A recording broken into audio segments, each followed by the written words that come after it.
Universidad Feminista Ponferrada 2020.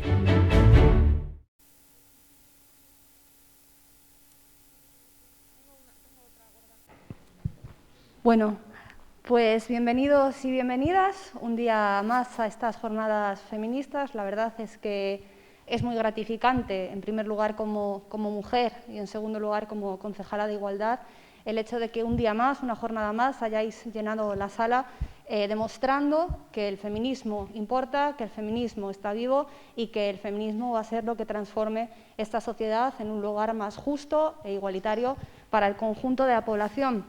Hoy vamos a hablar sobre la mercantilización del cuerpo de las mujeres, sobre cómo el patriarcado y ese machismo estructural que atraviesa todos los estamentos y todos los ámbitos de nuestra sociedad, en innumerables ocasiones nos presenta a las mujeres como puramente mercancía, como objetos, como productos de los que se puede disfrutar, que se pueden consumir, que se pueden vender o incluso que se pueden alquilar, bien de forma completa, como es el caso de la prostitución, o bien por partes, como es ese debate que nos quieren imponer ahora de los vientres de alquiler, que cabe recordar que en nuestro país no hay ningún debate, es decir, esto ya está regulado y de hecho está prohibido en España que nadie alquile el vientre de una mujer.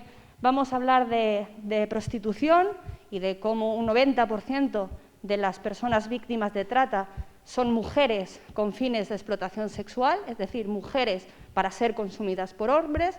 Vamos a hablar también de pornografía y de cuál es el papel de la mujer en esa industria y en esos portales pornográficos donde está el contenido sexual al que acceden nuestros hijos y nuestras hijas, además cada vez a edades más tempranas, al que acceden nuestras parejas y al que accedemos también nosotras, y sobre cómo en estos portales uno de los contenidos más buscados, por ejemplo, es violaciones reales, y de cómo estos portales y esta industria pornográfica pues ayuda y genera violencia contra las mujeres. Son lugares donde puedes, con un clic y de manera completamente gratuita, acceder a ver cómo mujeres son violadas, son vejadas, son atadas, son golpeadas, donde hay mujeres inconscientes, drogadas, que son penetradas, y como esto se presenta como algo incluso excitante, como parte de la sexualidad. Vamos a ver cómo estos portales pues perpetúan la violencia hacia las mujeres y se normaliza. Y vamos a ver cómo nuestros niños y nuestras niñas, que ahora mismo todos tienen un smartphone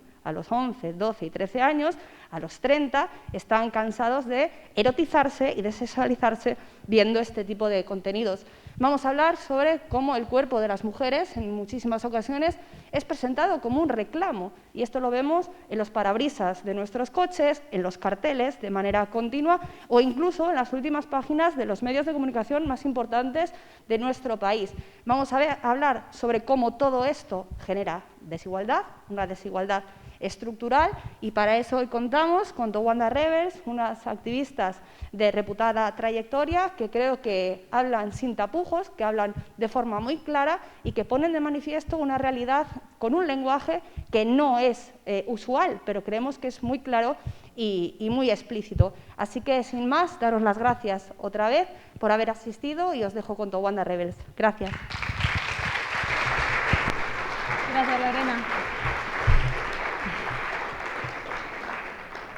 Muchas gracias, Lorena, por la presentación, por introducirnos todos los temas que vamos a tratar hoy, y muchas gracias a todos los que habéis venido. Intentaremos hablar sin tapujos, no sin mascarilla, pero pondremos nuestro mejor empeño en que se escuche y se oiga bien a pesar de todas estas cosas y calor. Bueno, efectivamente, hoy vamos a hablar de cómo históricamente y como hoy también, y como también en nuestro país se sigue mercantilizando el cuerpo de las mujeres y por qué sigue pasando sin que nadie hagamos nada al respecto.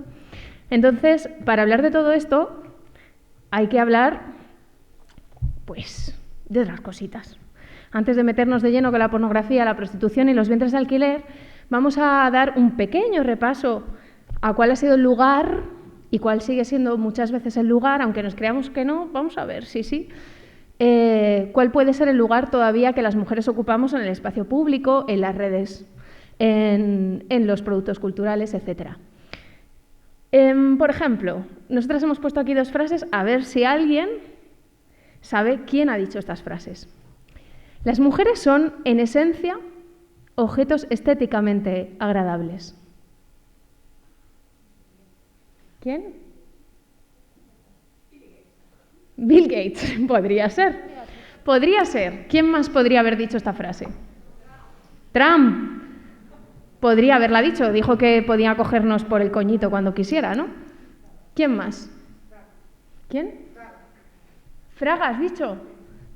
Hombre, está muerto, pero podría haber dicho esta frase.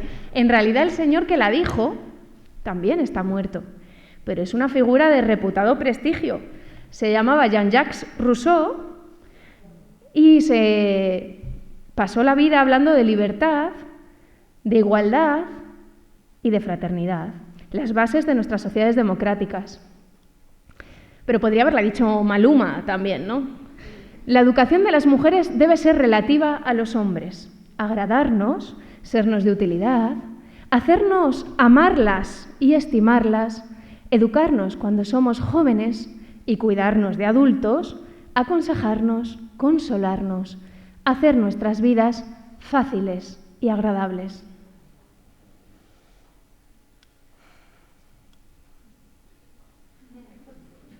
El Ilustrado, que sí, que es Jean-Jacques Rousseau otra vez.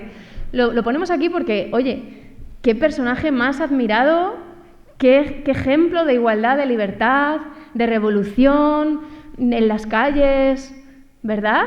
De clase, de ilustración. Somos hijos de la ilustración, ¿no? Bueno, este es el lugar. Y esto nos lleva al presente. Se oye mucho el temita de la cosificación, pero ¿qué es cosificar a las mujeres, Teresa? Pues básicamente lo que ha dicho el señor Rousseau, que las mujeres estamos ahí para complacerles a ellos y que las mujeres somos objetos. Básicamente cosificar significa reducir a la condición de objeto a una persona, convertirla en un objeto. ¿Y para qué? Porque aquí lo importante es ¿para qué? Pues para deshumanizarnos, porque si nos consiguen vender, entender como objetos, después pueden hacer con nosotros todo lo que vamos a ver ahora. Vamos a entender por qué existe una industria pornográfica en la que somos objetos, existe una industria de la prostitución y existe lo que se llama la gestación subrogada, ¿no? Vamos a hablar de todos estos eufemismos también y de cómo se van reinventando todos estos términos, porque claro, quizás ahora ya no cuela, ¿no? Que nos digan claramente que, bueno, que estamos aquí para cuidarles y complacerles. Para complacerles. No, ahora el mensaje tiene que estar un poquito más sofisticado, tiene que ser un poquito más estratégico. Y entonces, ¿qué nos venden? Bueno, pues que en realidad lo hacemos porque queremos. Porque al final nos empodera y es que a las mujeres nos encanta cuidar, nos encanta el altruismo, nos encanta vender nuestros cuerpos, nos encanta porque hemos nacido para ello. Lo que queremos decir con esto es que esto no viene de ahora, no es nada nuevo. Estos son los orígenes del patriarcado y cuando estamos hablando de estos temas tan importantes como pornografía, prostitución, vientres de alquiler, estamos tocando el corazón del patriarcado, el que las mujeres estamos para satisfacer a los hombres. Y con esto también traemos esta reflexión porque nos gusta mucho pensar, sobre todo a los que somos ya un poquito más mayores, nosotras lo somos aunque no lo parezcamos, pero nos gusta pensar que es que las cosas van de mal en peor y que es que ahora cómo son los vídeos musicales y es que madre mía la cultura de los jóvenes, es que madre mía el reggaetón, que sí, pero Teresa, ¿tú te acuerdas de las Mamachicho?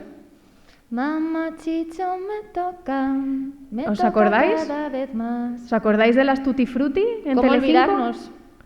Yo creo que me crié en un país en el que me decían por un lado que habíamos alcanzado la igualdad y por el otro yo veía en Telecinco, en Antena 3, todos los sábados y los domingos, en noche de fiesta, mujeres desnuditas paseándose o las chicas del cupón, etcétera.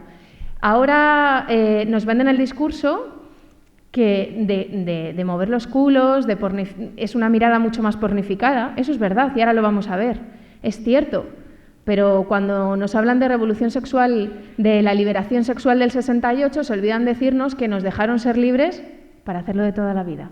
Es decir, enseñar las tetas, posar en el interview y complacer a los hombres y ser sexuales bajo la mirada masculina. Hemos interiorizado, y creo que esto es la parte importante que tenemos que repensar un poco, al menos cuestionar Si vemos cualquiera de nosotras, abrimos Instagram y vemos que no hay, por supuesto, y partiendo de la base de que en el cuerpo de la mujer no hay nada absolutamente malo y que cada mujer con su cuerpo puede mostrarlo, puede hacer con que quiera, lo que quiera, y que un cuerpo desnudo no es una invitación a nada ni da derecho absolutamente a nada, lo cierto es que lo que sí que vemos son posturas imposibles, posturas que repiten movidas que vemos en la pornografía, porque cuando hablamos de cosificación tenemos que hablar hoy de autocosificación.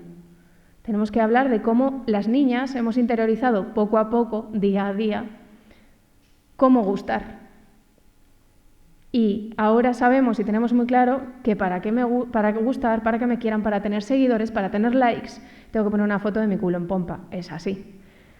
Y esto extrapolado, si lo llevamos al discurso pornográfico, después lo veremos, al escuchar los testimonios de las supervivientes de la industria pornográfica, lo que encontramos es eso, encontramos mujeres que quieren complacer, que quieren ser deseables, etcétera. Hay otros temas, ¿no?, que subyacen, después hablaremos de ello, pero al final es exactamente lo mismo, es haber interiorizado esa mirada masculina, la llamada male gaze, ¿no? Sí, no es nada nuevo, ya estaban teorizando sobre ello las radicales de los años 70 y 80, o sea, quiero decir, esto tiempo ha. Lo que pasa es que ahora existen las redes sociales, ahora hablaremos de ellas, pero junto al concepto de cosificación, para que hablemos de lo que es la pornografía hoy en día de verdad, tenemos que hablar de otro concepto muy importante que es la cultura de la violación. Y diréis, ¿cómo cultura, que es algo positivo, puede ir unido a la idea de violación, que es algo que socialmente está condenadísimo? Bueno, sí, racionalmente todo está súper condenado. Que las mujeres posemos muertas en los catálogos de Dolce & Gabbana también, a priori, si lo pensamos, está mal. El problema es que nosotras hemos aprendido a ver estas imágenes y ver glamour, no ver una violación. La campaña Dolce & Gabbana, por ejemplo, que aparece abajo, es una campaña que tuvieron que retirar. Son 4 hombres, 3 esperando turno, otro sujetando a una mujer que está con la cara ida, mirando al infinito, pero están en un rooftop, quizá en Milán, quizá en Nueva York, los cuerpos esculturales, la piel cubierta de aceitito, las gafas de Dolce & Gabbana, los tacones de aguja de ella, sugerente. Y un detalle muy perverso. Ella, la mirada perdida, la boca entreabierta, una mirada que aparece, o sea, una postura de mujer que aparece muchísimo en la pornografía, entre muerta y cachonda, pero hay un detalle que es un poco perverso y es que ella tiene la cadera adelantada. Ay, ella quería en el fondo. Estamos siempre ahí. Estamos siempre... ¿Es un jolgorio sexual o es una violación? Ahí estamos, ¿no? Pero claro, si en vez de ver a 4 maromos estupendos en un ático en Milán, hablamos de 5 hombres en un portal en los Sanfermines, ¿y cuál es la diferencia de la imagen? ¿Por qué no lo vemos a priori? ¿Y qué tal las fotos de la izquierda? Cuéntales la historia de las fotos de la izquierda. Las fotos de la izquierda están inspiradas en una violación grupal en la India que ocurrió en un autobús como tantas. No es una en concreto, son miles, son millones. Y bueno, a este artista, este fotógrafo transgresor, bohemio y estupendo, se le ocurrió que era muy bonito hacer unas fotografías de moda simulando esta violación. Tenemos que decir que esa campaña también se retiró, sufrió muchísimo linchamiento este señor, cosa que me alegra, pero nosotras lo que nos preguntamos es por qué a este señor se le ocurre que esto puede ser presentado como algo erótico. A este señor y a toda la empresa que iba a anunciar. ¿Qué tiene de erótico que violen a una chica en un autobús en la India? ¿Qué encuentra la moda de erótico en nuestro dolor, en nuestro sufrimiento? Bueno, pues es que está ahí, ¿no? La erotización de la violencia es algo que nos persigue hasta el día de hoy. Todas estas imágenes en realidad son super light comparado con lo que vemos en la pornografía. La otra imagen, por cierto, es de Calvin Klein. Lo digo para que veáis que no son marcas que no conoce nadie, etcétera, sino que son marcas muy conocidas. ¿Y cuál es el panorama? Tenemos esto, ¿no? Partimos de la cosificación y de la cultura de la violación que están ahí. Pero ¿cuál es el problema que tenemos encima? Que es que además vivimos en una sociedad en la que nos han educado sin bueno, que no nos han educado de manera sexoafectiva, ¿no? No tenemos educación sexoafectiva. Y si la tenemos, esta educación sexoafectiva se basa en dos cosas. En considerar que el sexo es un tabú, todavía es un tabú. Si vais a una clase normalita, nosotras que vamos a institutos y le preguntamos a las chavalas, a los chavales cuando damos las charlas, ¿habéis recibido educación sexoafectiva? Sí, nos han enseñado cómo poner un preservativo. Y nos han dicho que nos podemos quedar embarazadas y que podemos contraer enfermedades de transmisión sexual. O sea, basado en un tabú, basado en el miedo, por supuesto súper falocentrista, ¿no? Porque no hay nada más importante que con 13 años aprender a poner un condón. Que no digo que no sea necesario, pero es que el sexo no debe limitarse solo a eso. Hay muchas cosas antes que eso. El aprender lo que es el placer, lo que es el deseo, lo que es el respeto por la otra persona, ¿no? Todos estos valores que no nos los inculcan. Y luego decimos, es que no sabemos por qué ven porno, porque es que... Bueno, es que en el porno buscan la educación que nosotras como sociedad no les estamos dando. Y esto creo que no es por entonar el mea culpa, pero sí que debemos hacérnoslo mirar, porque si no tenemos esta educación sexoafectiva para nuestras niñas y para nuestros niños, es por nuestra culpa. Es porque no la reclamamos con suficiente firmeza y no vemos que gracias a este vacío que existe, de esto se beneficia la industria pornográfica, de esto se beneficia el lobby proxeneta, precisamente de esta falta de información. De hecho, cuando hablemos de abolicionismo, os recordaremos que uno de los pilares fundamentales del abolicionismo, antes que nada, antes que multar al putero, antes que otras medidas que son muy importantes, está el educar a la sociedad, en tener una educación sexoafectiva, porque eso es la base absolutamente de todo. Es que fijaros, cuando estamos hablando de una educación sexoafectiva, estamos hablando de que la visión que se da sobre el sexo sigue siendo sobre el aparato reproductor, pero nadie nos habla del aparato sexual del placer.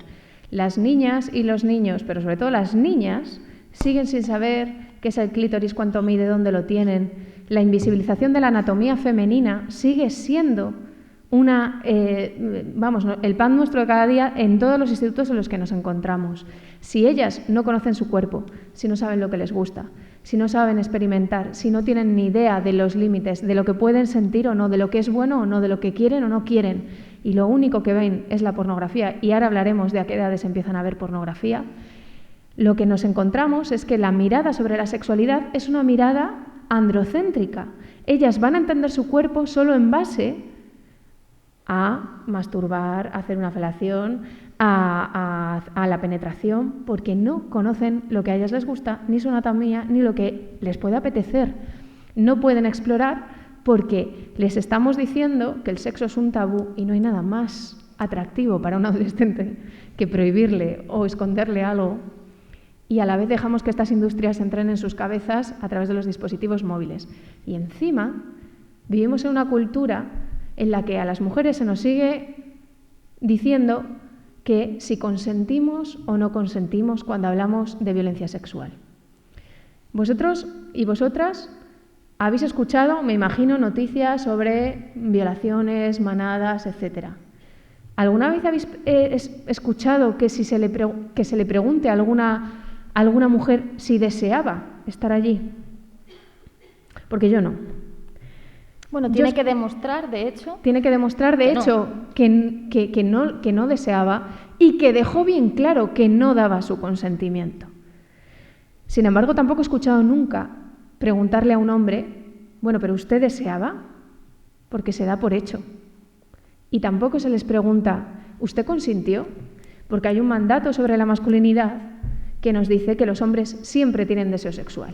Entonces, en este relato de la sexualidad que hemos construido, con la cosificación, la cultura de la violación, el papel de la mujer desde Rousseau en complacer y consentir, y el papel del hombre en desear y mostrar su masculinidad a través de la sexualidad y de lo que hace y con cuántas mujeres lo hace, pues encontramos el abono perfecto para las industrias.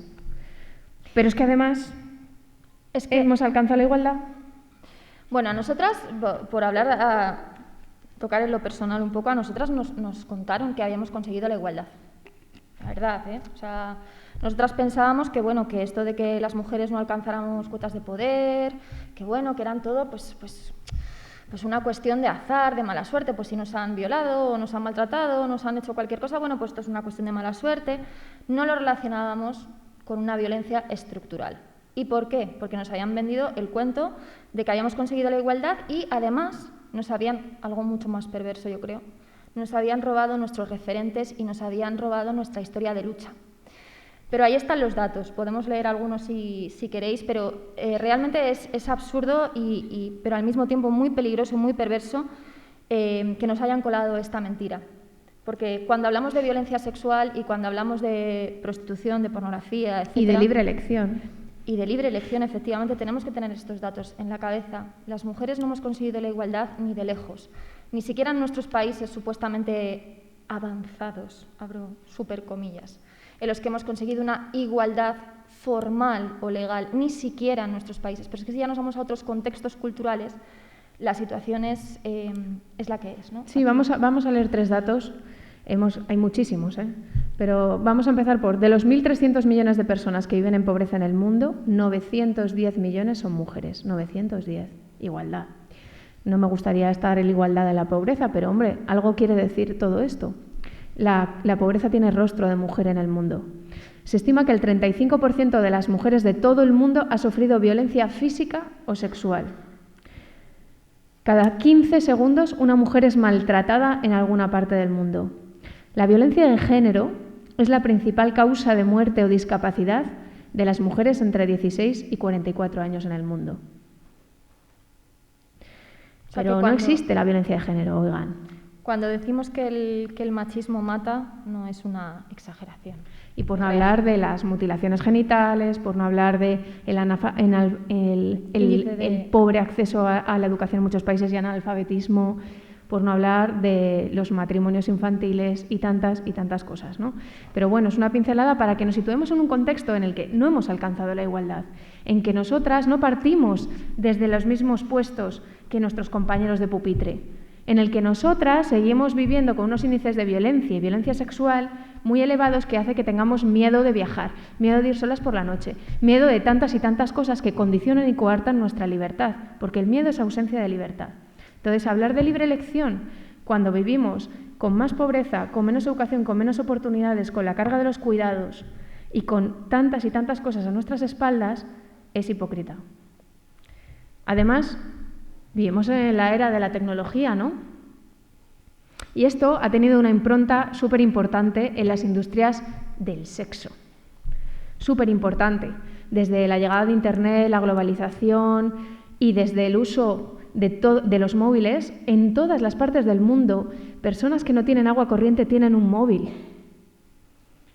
En países en los que las mujeres no hemos alcanzado ni los derechos más básicos, en los que no tenemos derecho ni a tener una cuenta corriente, los hombres están entrando a ver contenidos pornográficos, por ejemplo. Y fijaos, además, fijaos lo que eso supone, ¿no? O sea, que en países en los que la mujer es considerada un objeto, pero por ley, o sea, la ley establece que la mujer pertenece ya sea al padre o al marido, es decir, que existe un patriarcado, como diría Alicia Puleo, duro, un patriarcado de coerción. En esos países también está llegando la pornografía, también existe la prostitución en estos países, pero fijaos el alcance que puede tener que un señor que vive en ese país, además, coja ideas estupendas que hacer con las mujeres y que le alimenten esa idea de que las mujeres estamos ahí pues para complacer, etcétera. Es brutal y no solo ocurre en nuestro país, sino, por ejemplo, se cree que el aumento de violaciones en manada en países como la India, por ejemplo, tiene que ver también con la pornografía. Además las graban, no sé si os suenan. El hecho de grabarlo, ¿no? El tema de grabar, después lo veremos, tiene que ver también con ese aprendizaje, ¿no? De grabar las agresiones y subirlas a Internet. Eso es herencia de la pornografía también. Entonces, bueno, no nos vamos a poner pesimistas, la tecnología también nos ha ayudado a las mujeres, de hecho ayuda a que estemos nosotras aquí hoy, a que hayamos incluso conocido el feminismo y tiene muchas cosas buenas, ¿eh? No quiero decir que toda la tecnología nos vaya a la contra. Perdonad que salgamos de la presentación y volvamos a entrar, pero hemos tenido problemas técnicos y tenemos que hacerlo en PDF y tal. Os vamos a poner un corte, si alguien es muy sensible, no lo veáis. No es nada heavy, pero es la cabecera de entrada, o si alguien es menor, pues así. ¿Vale? Sí, no se ve nada muy explícito. No se ve nada explícito, pero es un poco fuerte. Es violento. Es la entrada de Hablemos de No Por, es la campaña con la que estamos trabajando ahora, una serie de vídeos. Hemos ya publicado 5, comenzaremos con otros 7. Y vamos desgranando poco a poco diversos aspectos del porno y de los mitos sobre la pornografía, ¿no? Y tenemos que empezar por ver algún tipo de imágenes pornográficas, porque creo que es importante que sepamos de lo que hablamos cuando hablamos de pornografía. Creo que la gente que no la ve tiene una imagen muy naif y muy edulcorada de lo que es la pornografía. Y la pornografía, creedme, no tiene nada de naif.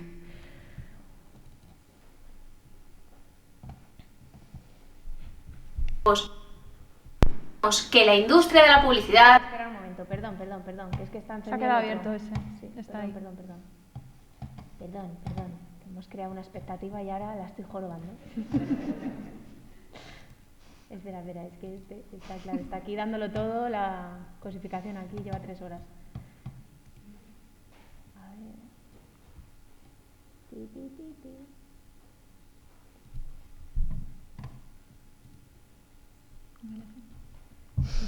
Es que me pongo nerviosa ya.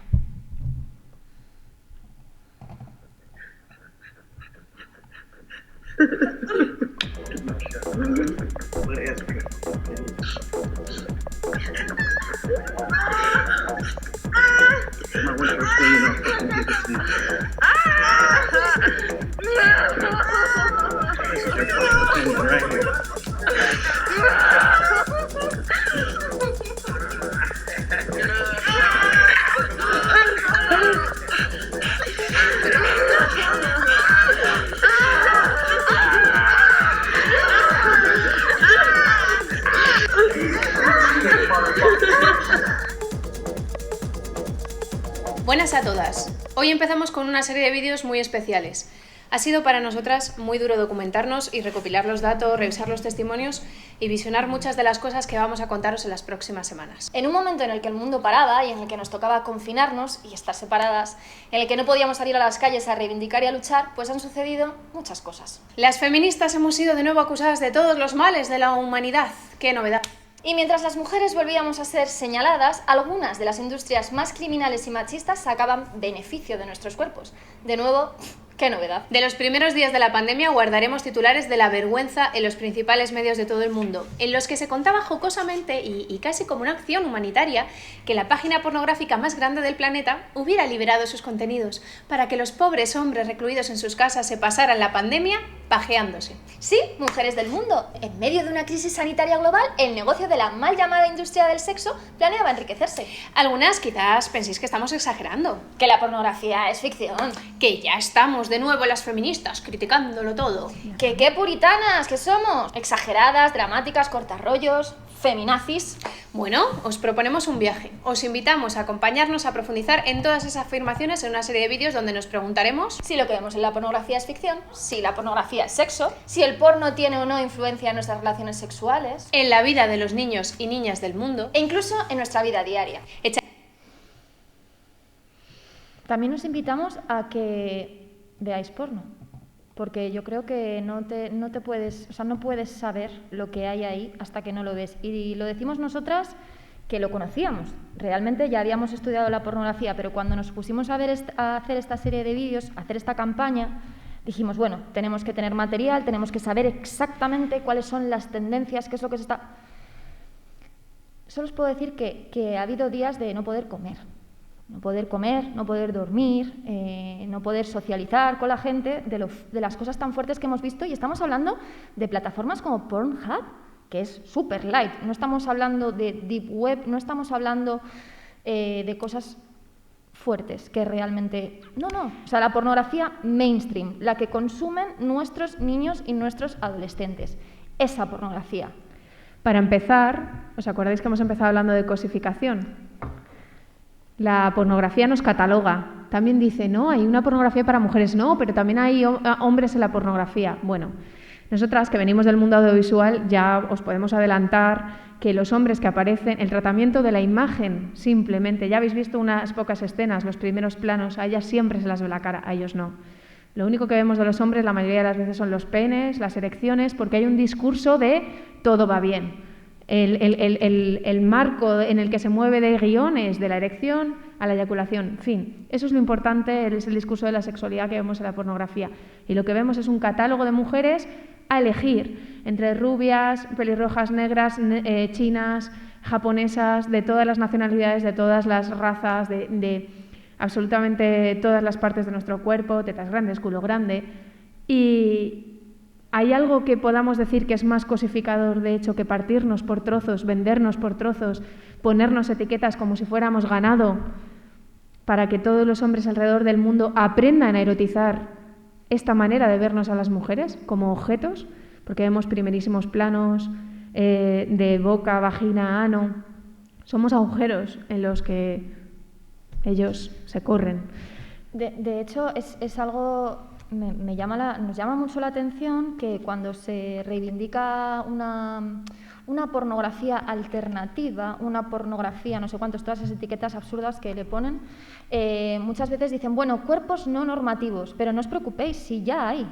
O sea, ya hay gustos para todos. Es decir, en la pornografía estamos catalogadas todas. O sea, entran todos los cuerpos, entran todas las perversiones, entran todos los gustos. No hay ningún tipo de problema con eso. No. El problema no es que no vendan a las que son curvy o a las que son... No, el problema no es ese. El problema es que hay para todas.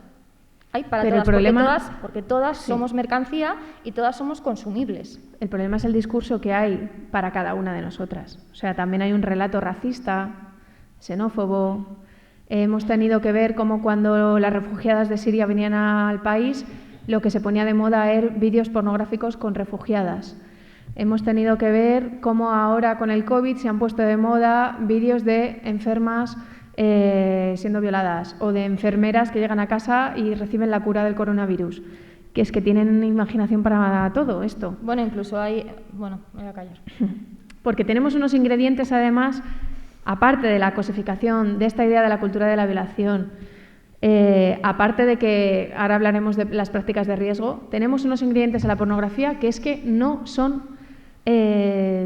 pueden negar, están prácticamente en todos los contenidos, en prácticamente todos los vídeos más vistos del país, de este y de todos los países alrededor del mundo, nos encontramos que se está erotizando las relaciones incestuosas, la pedofilia y la violencia contra las mujeres. Son, por ejemplo, vídeo con 4,4 millones de visitas en el momento en el que hice la captura. Papá, no soy mamá. Padre e hija follando delante de su madre. O sea, esto es la pornografía, ¿vale? No es bien el butanero y hablamos un poquito, esa imagen que tenemos en la cabeza de los años 80. No. La pornografía es este vídeo de aquí que dice, descubre que su hija es una puta. Y en el vídeo lo que estamos viendo es un guión en el que la niña el padre le pregunta a la niña, ¿y sabes lo que viene ahora? ¿Y sabes lo que te voy a hacer ahora porque eres una putita? Y ella, sí, papá, me vas a romper el culito. Esto es la pornografía que ven los chicos y las chicas, ¿vale? El tema es que lo que encontramos en la pornografía, y que es, bueno, herencia, es patriarcado, puro patriarcado, es el no aceptar los límites y tener que traspasar continuamente los límites. Es decir, da igual qué película veas, siempre va a haber una que va a ser más fuerte y va a tener más visualizaciones porque va a ser más fuerte. Y cuando no es sexo con mujeres es obligando a mujeres a tener sexo con perros o con animales. O sea, quiero decir, siempre va a haber un grado más, porque es eso, ¿no? Es el romper los límites. Digo que es algo muy patriarcal porque esto es reflejo del patriarcado. No aceptar los límites, siempre querer transgredir. Por eso de ahí el incesto, de ahí las relaciones incestuosas y siempre da igual la película tan heavy que veas, siempre va a haber una que va a ser más fuerte. Y cultura de la violación es ver una película en la que una mujer es pegada, violentada, ahogada, asfixiada, llora, grita, pero luego nos ponen un metraje final en el que la chica mira a cámara y pase lo que pase dice, me ha encantado. Ah, ella lo ha consentido, está ahí porque quiere. Eso se hace mucho cuando se hace porno hardcore, que es un tipo de porno violento, etcétera. Entonces, como ya sí que es cierto que, bueno, parece que nos están escuchando, ¿eh? O sea, toda esta industria nos está escuchando y está escuchando el discurso feminista, por eso necesita, pues, poner sus excusas, ¿no? Entonces, ¿qué hace? Pues precisamente eso, te saca a la chica diciendo que ella ha dado su consentimiento, que es que a ella le gusta, y nos presentan la violencia como una opción sexual más. Como si fuera una orientación sexual, como quien tiene atracción hacia un hombre o una mujer, pues tengo atracción hacia la violencia. Y por lo tanto... O hacia los niños. Exacto, o hacia los niños. Porque son fantasías.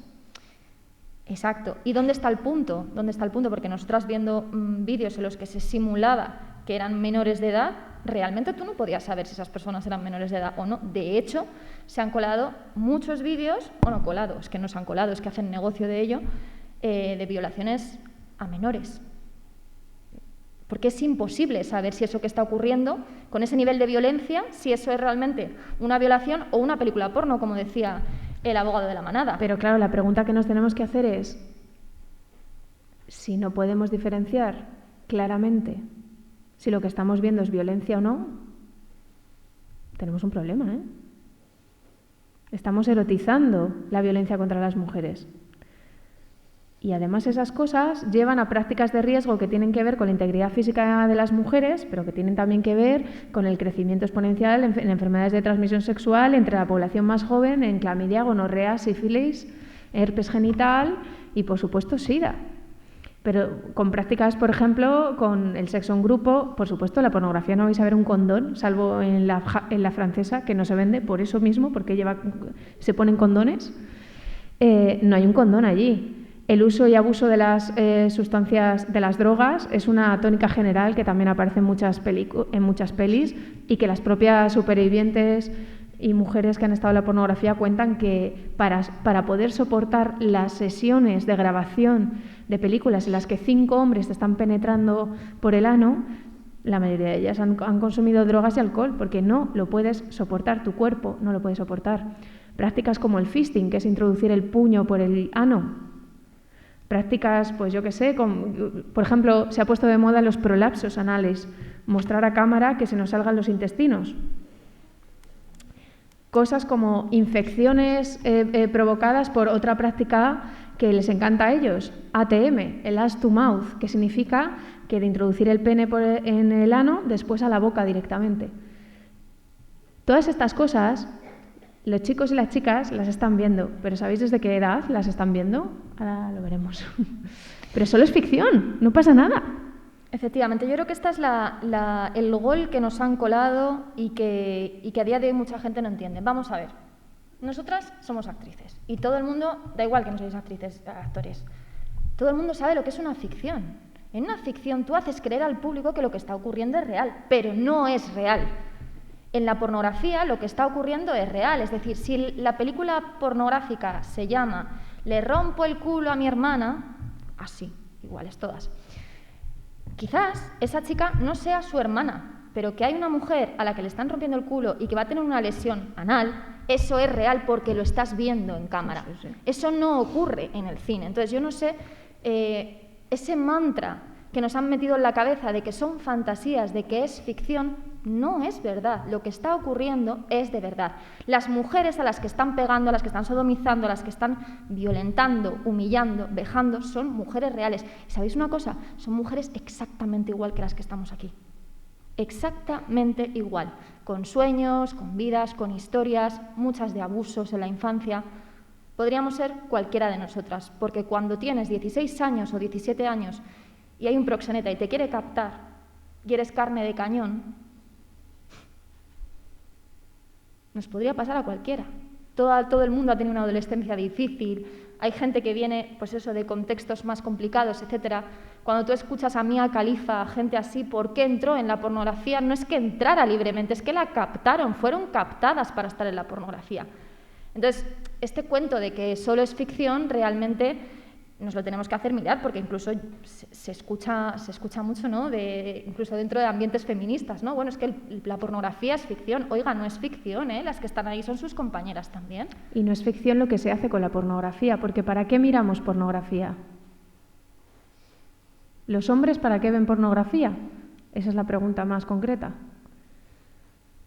No es para pasar el rato, es para masturbarse. Es decir, aprenden a construir su deseo en base a esas imágenes pornográficas, a esa violencia y esa ruptura de límites. Entonces yo me tengo que creer que un hombre que se está masturbando viendo vídeos de papá, no soy mamá, luego va a ver a una niña como la del vídeo y no se le va a cruzar ningún pensamiento, ¿no? ¿Estamos seguros de que esos hombres que aprenden a erotizar ese tipo de comportamientos en nuestras camas no los van a querer repetir? Yo pregunto. Lo vamos a ver, si es verdad que tiene influencia en nuestra vida o no. Ahora lo veremos. Luego está el tema de la pornovenganza, también nos lleva a pensar que no es ficción. Lo que os decía antes, está tan normalizado el hecho ahora de grabarse, todo se graba. Vivimos en una sociedad en la que lo grabamos absolutamente todo. El tema aquí es que la sexualidad de las mujeres todavía está penalizada y no es lo mismo para un hombre que para una mujer grabarse teniendo sexo. Y lo hemos visto en casos como el de Verónica, lo hemos visto con el caso de Tiziana Cantone, que es el que hemos puesto ahí precisamente porque es un caso paradigmático, porque precisamente de Tiziana se reía la gente porque ella había dado su consentimiento para grabar ese vídeo, no para que lo difundieran, pero sí para grabarlo. Y de hecho el juez dictó en su contra que, bueno, que ella, puesto que había dado su consentimiento, pues que su novio no tenía que pagar por ello, ¿no? Y se suicidó. Y como Tiziana hay un montón, ¿eh? O sea, si realmente buscas, hay como 4 casos que son muy sonados, pero realmente hay muchísimas mujeres, de hecho, incluso mujeres en América Latina, que son las que están impulsando las leyes en contra de la mal llamada pornovenganza, que, como nosotros decimos, ni es porno ni es venganza. Y llamarle pornovenganza es una manera de blanquearlo también, porque ese contenido no ha sido hecho con el fin de lucrarse, con el fin de exponerse, sino que es un contenido que se expone de manera, sin consentimiento y de manera ilegal. De hecho, es ilegal. Pero sí que tiene, o sea, esta mirada pornográfica, esta pornificación de las relaciones, etcétera, nos afecta principalmente a las mujeres. ¿Lo saltamos? No, dale. De hecho, hay un estudio muy interesante que os animo a leer, que es de geoviolencia sexual de la plataforma, en el que estudia las violaciones en manada que hemos sufrido desde que hay datos, y los datos son que cada vez hay más. Y todas, además, en la mayoría de los casos últimamente se dan que resulta que, fijaros qué casualidad, les da por grabar las violaciones, ¿no? Lo mismo, exactamente lo mismo. Que se ha violado en manada desde siempre, desde tiempos inmemoriales, fijaos en las guerras, o sea, quiero decir, la violación como un acto de sometimiento y de poder que se hace en grupo, además, por supuesto, muy patriarcal y existe desde siempre, pero que ahora se está legitimando, sí, y que se está erotizando, porque si tú estás todo el día viendo pornografía de gangbangs, porque todo tiene su nombre, todo tiene su nombre guay, cool, que al final es violación en grupo, pero le ponen un nombre, así que suena muy rimbombante. Los gangbangs son violaciones grupales que se graban y se suben a las plataformas pornográficas, y de ahí cogen todas esas ideas tan estupendas que luego llevan a la vida real y además lo graban, porque lo guay es grabarlo precisamente, lo guay es poder grabarlo y poder difundirlo después. La manada y el porno. ¿Tienen la mayoría de los hombres la cabeza podrida de porno? ¿Por qué el abogado de la manada dice que no es una violación, sino una película porno? Porque es verdad, es una película porno, pero por supuesto que es una violación. Y una cosa no es incompatible con la otra, porque de hecho una de las palabras más buscadas en las páginas porno es precisamente violaciones. Es decir, que muchos hombres buscáis pelis en las que se simulan violaciones para pajearos. Machote, ¿no te preocupa que te excite ver violaciones? Si una violación te parece un acto tan terrible, o al menos eso dices en público, ¿por qué te pajeas viéndola? ¿Sabías que la violación de la manada ha sido uno de los vídeos más buscados en páginas porno en los últimos meses? Una violación real. Pero claro, 96 segundos de vídeo dan para muchas interpretaciones. 2 de los jueces ven un abuso sexual clarísimo, ya que la víctima se muestra completamente pasiva y con los ojos cerrados en una situación de 5 hombres contra una mujer. Sin embargo, el juez González ve un jolgorio sexual, una orgía en la que todos se lo pasan en grande. ¿Jolgorio? ¿De dónde saca este juez la imagen de que 5 tíos penetrando a una mujer por todos sus orificios es un jolgorio para ella? Del porno, el de la mujer objeto y el hombre polla. Del porno de 30 tíos corriéndose en la cara de una mujer. El porno en el que se viola a mujeres desmayadas o mujeres tan borrachas que no pueden ni moverse. mujeres que parecen estar muertas, mujeres drogadas, anestesiadas. El porno de padres follándose a hijas o de hijos que no pueden aguantarse y se follan a su madre mientras que pasa la aspiradora. Jolgorios de mujeres que lloran, que manifiestan dolor, que dicen que no quieren. O el último grito de rabiosa actualidad, porno con refugiadas. El porno nos dice que cualquier acto violento contra una mujer es un jolgorio. Las de noche somos nosotras. Y los que tenéis que plantearos por qué os excita ver mujeres humilladas y pensáis que las mujeres disfrutamos así, Y hasta os atrevéis a decir que no fue una violación, sino una película porno. para vosotros, yonkis del porno, tenemos un voto particular de millones de mujeres. Dejad de ver porno e invertir en vuestra salud mental. Y ya que vais al psicólogo, llevaros con vosotros al juez Holgorio. La manada no sois 5, no sois ni siquiera los 21 del chat, la manada sois muchos más. Hoy es el día en el que puedes dejar de ser parte de esta manada porno. ¿Y tú? ¿Formas parte de esta manada? Bueno, este vídeo lo hicimos en apoyo a la víctima de la manada en su momento, después de... Bueno, en realidad para hablar un poquito de todas estas cosas que estábamos pasando, porque es cultura de la violación. Claro que es cultura de la violación decir que si le dio un beso a uno, ella quería que 5 hombres tuvieran sexo con ella. Es cultura de la violación decir en sede judicial a una mujer que porque lleve unas bragas con un lacito, como pasó en Irlanda, ella iba pidiendo guerra. Es cultura de la violación seguir preguntándonos que qué hacíamos ahí, que por qué estábamos en esa zona, que si cerramos bien las piernas. Eso es también cultura de la violación. Entonces, imaginaros si además eres una actriz porno. Imagínate quién te va a creer si dices que en una escena porno te han violado. De hecho, en los testimonios de supervivientes de la pornografía, muchas dicen que su entrada en el porno es una violación grupal. Mira, ya que estamos, lo vamos a leer. Alexa James. Esto es algunas de las miles de testimonios, porque, oye, es una cosa muy curiosa que los medios siempre tengamos programas que blanquean o maquillan la pornografía cada poquito tiempo. Oye, que es una manera de empoderarnos y de ganar pasta, de pagarte la universidad. Lo tenemos en 4 en Telecinco muy a menudo este discurso. Sin embargo, hay muchas mujeres que están intentando salir o que han salido de la pornografía, que la critican y no, ese discurso no se oye. Alexa James. El primer rodaje que hice fue con un hombre de 40 años. Me sujetó y me la metió sin lubricante, desgarrándome la vagina. Cuando empecé a desgarrarme y a llorar, me dio la vuelta para que no se me viera llorando en cámara. Me tiró del pelo y me ahogó una y otra vez, incluso habiéndole dicho que me dolía y que apenas podía respirar. ¿Pero quién la va a creer a esta mujer? Si es una actriz porno, ¿no? Linda Lovelace, ¿sabéis quién es? Es la protagonista de Garganta Profunda, que es uno de los éxitos de la pornografía de 1978.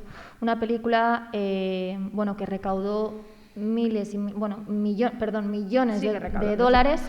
Ella cobró solo $1.200, que se quedó su proxeneta y pareja, que fue quien además la maltrataba, la metió en la pornografía y la hizo rodar a punta de pistola. Una película que, todos estos intelectuales de la pornografía dicen que es una obra maestra. Garganta Profunda, claro que sí. De la pornografía, y que se sigue visualizando, incluso se siguen haciendo actos de intelectuales a los que van a ver la película, etcétera, porque es como de culto, ¿no? Una película pornográfica de culto. Una mujer que salió diciendo que había rodado a punta de pistola la película.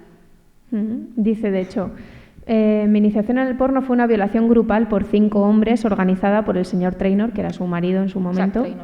Fue un momento crucial de mi vida. Él me amenazó con dispararme si no hacía la escena. Yo nunca había hecho sexo anal y me rompió en 2. Me trataron como una muñeca hinchable, cogiéndome y moviéndome de aquí para allá. Un poquito más despacio. Perdón. Andy Anderson. Empecé a beber y a salir de fiesta sin control. La cocaína, el alcohol y el éxtasis eran mis favoritos. Tras hacer tantas escenas hardcore, no podía seguir. Solo recuerdo estar en situaciones horribles y experimentar una depresión extrema, estar sola y triste. Alexa Milano. En su primera película, 3 hombres abusaron de ella de forma brutal. Ella dice: me golpearon, Me amordazaron con sus penes y me sacudieron de un lado a otro como si fuera una pelota. Estaba dolorida y apenas podía caminar. Apenas podía hacer pis y defecar era imposible. Pero es ficción. Es ficción, es que estas son muñecas. Hablan, pero son muñecas porque son una generación superior. Es increíble, o sea, realmente el que los medios siempre nos estén presentando el discurso de la pornografía como si no tuviera ninguna importancia, como si no nos afectara incluso en nuestras vidas, como si estas mujeres, como digo, fueran de mentira, la verdad es que da mucha rabia. Y bueno, antes decíamos, ¿tiene influencia la pornografía en nuestra vida? Vale, ya sabemos que estas mujeres, pobrecitas, han elegido mal y bueno, pues hayan acabado en la pornografía, ¿no? Pobrecitas, ¿no? Oh, pobrecitas. Vale, vamos a ser egoístas y vamos a decir, como en la prostitución, ¿no? Pues hay unas mujeres que sirven para esto y luego estamos nosotras, que nosotras no queremos esto, ¿no? Vale, vamos a Pero comprarlo. si ellas están ahí porque quieren, pues oye. Ellas sabrán haber elegido mejor, joder, vale. Aunque fuera así y pensáramos así... Que no, ya os decimos que no. No estaríamos aquí. ¿No nos afecta? ¿No nos afecta el hecho de que los hombres se masturben con estas imágenes? Y decimos los hombres, pero también son las mujeres también consumen pornografía y aprendemos de esta pornografía cuál es nuestro papel. Y si no, pues escuchadlas. ¿En qué sentido? Pues yo me he encontrado con gente que de repente, yo qué sé, te coge del cuello que parece que te va a matar ahí, ¿sabes? En plan, no te empieza a pegar azotes que dices, o sea, es total de como de un... que le gusta verte sufrir, a lo mejor, o que le gusta ver como... Sí, en plan... ¿Pero os habéis encontrado con parejas que han buscado eso? ¿O con un rollo de una noche que ha buscado eso? Es que para mí es más la mayoría. Sí. Casi todos, en plan... Es como que lo que te tiene que gustar, ¿sabes? ¿Y tú crees que es una influencia de lo que han visto en el porno? Sí, en parte sí, en verdad. ¿Y qué hacéis en esos casos?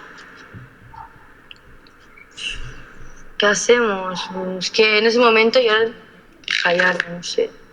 O sea, no sé, pues sentirme en plan, no sé, como un objeto, sí, como una mierda y callarme. ¿Y callarte por qué? Porque en ese momento, es que no sé, como que lo he normalizado. Lo he normalizado, como que creo que es... O sea, es que ya tienes miedo ya a decirle... O sea, ya... Es que es tan normal que ya te tiene que gustar. ¿Qué le vas a decir? No hagas esto. O sea, lo que te está pasando por la cabeza tú no sabes cómo decírselo. Claro, porque quizás, en algunos casos no tienes... disfrutando y te dices, bueno, pues tira para adelante. O quizás es que no tienes suficiente confianza para decir, tira para adelante. O sea, nos reímos, pero se toma mucho. No, es que a mí me parece que lo que estáis contando raya la violación. Sí, totalmente. Totalmente, cierto. Si tú acabas haciendo algo que no te apetece, aunque tú esa relación la estés consintiendo, pero llega un momento de esa relación que dices, hostia, pues esto no. Y claro, y ver que es habitual. Y la gente no es consciente, pero pasa demasiado. O sea, claro, es que muchísimo, es que no tendría que pasar. Después del sexo, bueno, es que esta era una estrecha porque, mira, me dejó a medias. O sea, según qué persona. Sí, a ver, yo creo que no tengo una experiencia inferior. A veces como que te sientes en una posición, y más en el tema del sexo, a mí me pasa mucho como que me siento como, no sé, inferior al hombre. Porque, a ver, quieras o no, si te están cogiendo el cuello, metiéndote el dedo hasta el fondo de la garganta, es una persona que te está imponiendo y que es una figura como que... Sí, como que... No sabes, o sea, en ese momento... Sí, la figura que tiene el poder, claro, que domina. Sí, es una figura que tiene el poder y que, o sea, te debilita totalmente, tú no puedes hacer nada. La liberación sexual de nuestras jóvenes de hoy en día. Claro.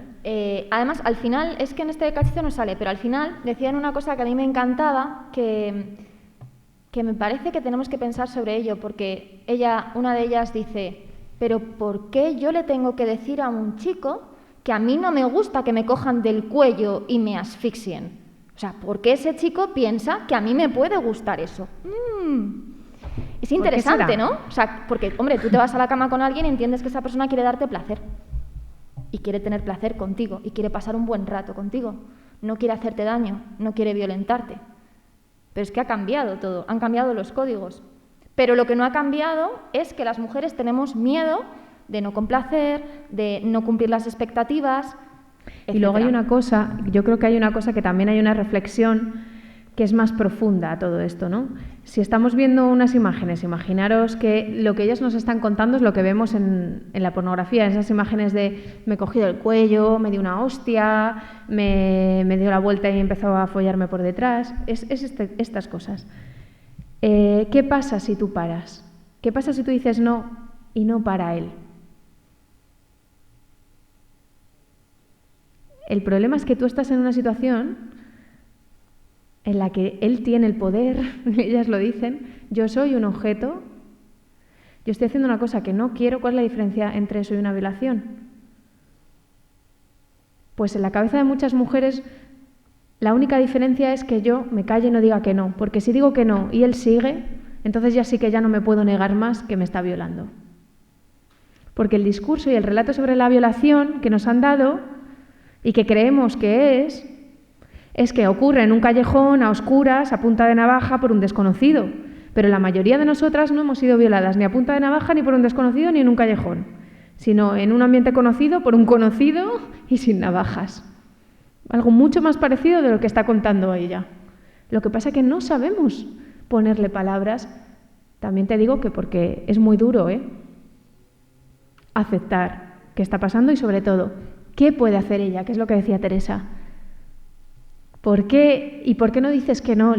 ¿Por qué no dices que no? Le pregunta Jordi Évole, que es un hombre y que está acostumbrado a decir que no y que no pase nada. ¿Por qué no dices que no? Ay, amiga, pero nosotras sí lo entendemos. Hay una desigualdad estructural ahí. Y hay un modelo de sexualidad en el que, evidentemente, y como ellas dicen, sin haberlas dado nosotras ninguna charla, lo prometemos, están hablando de cosificación, de cultura de la violación, de sentirse inferiores, de subordinación, de dominación. Y de hecho, él las escucha y dice, pero eso es una violación. Menos mal que lo dice Jordi Évole y no lo decimos nosotras en un programa como este. Menos mal, porque sí que es cierto que cuando lo dice un hombre adquiere otro peso, ¿no? Como una reflexión, y que fruto de esa reflexión estudiada y consciente. No, pero es verdad, o sea, al final es muy necesario que haya este tipo. Y es de los pocos programas, o sea, os hemos puesto este y no creáis que tengamos más. Es de los pocos momentos en la televisión que hemos encontrado un discurso así, que además está muy bien porque son ellas las que hablan. Porque no es lo mismo venir aquí y dar una charla, que hay gente que puede decir, bueno, vaya exageración. No, es que de verdad hablad con vuestras sobrinas, hablad con vuestras hijas, hablad con las chicas jóvenes y con los chicos también. Y desgraciadamente os vais a sorprender. Y ahora vamos a hacer una trampa. La voy a hacer yo así, adelantando un poco a los acontecimientos. Y esa situación que os hemos propuesto, esa situación que están hablando ellas, ¿en qué se diferencia de una mujer en prostitución? Es una mujer que está sin deseo, que hay un hombre que le está diciendo lo que tiene que hacer, que no tiene capacidad para decir que no, ya puestos ahí. Y la mayoría de los casos ya os digo que tampoco antes. Pero vamos a ponernos en esa situación. Si no hay deseo... Pues espérate, que te lo voy a decir. Pues son violaciones pagadas, oigan. ¿Cuál es la diferencia? Dímela, muéstramela. Bueno, ya me gustaría que fueran 50 euros, 50, ni siquiera. Estoy siendo generosa, 50. Normalmente son 20, un completo, pero 50. ¿Hasta dónde llega la cultura pornográfica? Lo decimos todo esto porque la pornografía es una escuela de puteros, Porque la pornografía es una promesa. Y porque la pornografía lo que nos muestra son unas mujeres que son un poco zorritas y es así que las gusta que las traten así. Ay, no hemos puesto esto. No lo hemos puesto, pero lo voy a poner así de fondo mientras que hablamos. Nosotras hemos hecho, fijaros qué cosas en la vida, nos llama un día la BBC, que estaban haciendo un documental sobre el porno que se grababa en Madrid, en España, Barcelona, yo qué sé. Y nosotras, pero es un tipo de pornografía que no sabemos si conocéis. Uy, qué raro, nosotras conocemos. Pues no conocíamos ese tipo de pornografía.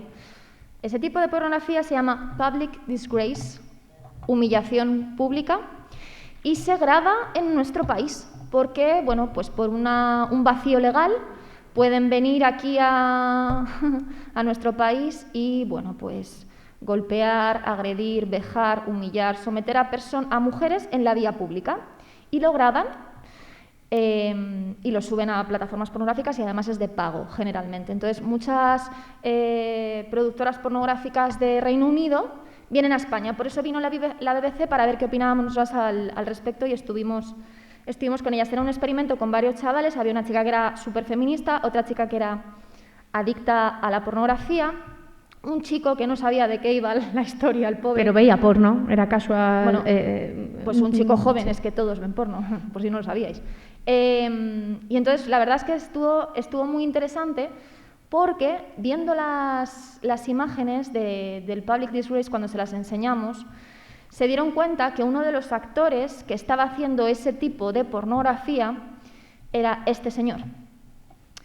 Con este señor habían estado previamente en Barcelona y les había embaucado en la historia del porno ético y del porno feminista y yo, fíjate qué bueno soy porque yo tengo que tener una conexión con la actriz y yo trato bien a las mujeres y soy un tío muy guay. Cosa que es mentira. Aunque existiera un porno feminista, un porno ético, etcétera, que no existe, ¿vale? Es que no tiene público. O sea, quiero decir, este señor tiene que hacer este tipo de pornografía, decide hacer este tipo de pornografía porque es muchísimo más rentable. Entonces, la verdad es que fue una experiencia muy bonita y después acabamos yendo con ellos a la manifestación del 25 de ellos podían elegir, ¿no? Era como una experiencia y traían a varios chavales y ellos el último día les iban a dar a elegir si querían ir a un rodaje pornográfico o venir a la manifestación. Y vinieron a la manifestación con nosotras. Este tema del Public Disgrace es bastante fuerte por dos razones. Porque, claro, nosotras al ver las imágenes, mirad, ahí estamos en Plaza de España, en Madrid, en pleno centro, como bien sabéis, en la ahoga, en la fuente de Plaza de España, la golpea, etcétera, y todo esto está pasando mientras la gente camina por Plaza de España y no hace absolutamente nada. Y yo os pregunto, ¿por qué creéis que la gente que está caminando por Plaza de España no se detiene y le dice, oiga, señor, voy a llamar a la policía? ¿O por qué no llama a la policía directamente? Hay cámaras. Porque hay cámaras, efectivamente, pero es que es el resumen perfecto de la pornografía. O sea, si extrapolamos lo que ocurre en una película pornográfica sin penetración, digamos, sin que haya sexo, es una agresión machista contra una mujer. El tema es que como está grabado, pues entendemos que es arte, cine, cultura. Y fijaros, es que hay una promesa en la pornografía actual, una de las categorías más buscadas es amateur.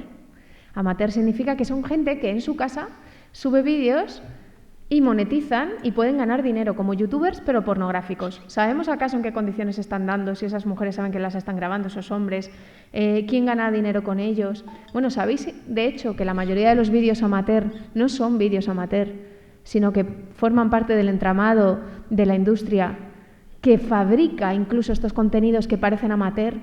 Cuando hablamos de Pornhub pertenece a un conglomerado de empresas que se llama MindGeek, mente de genio.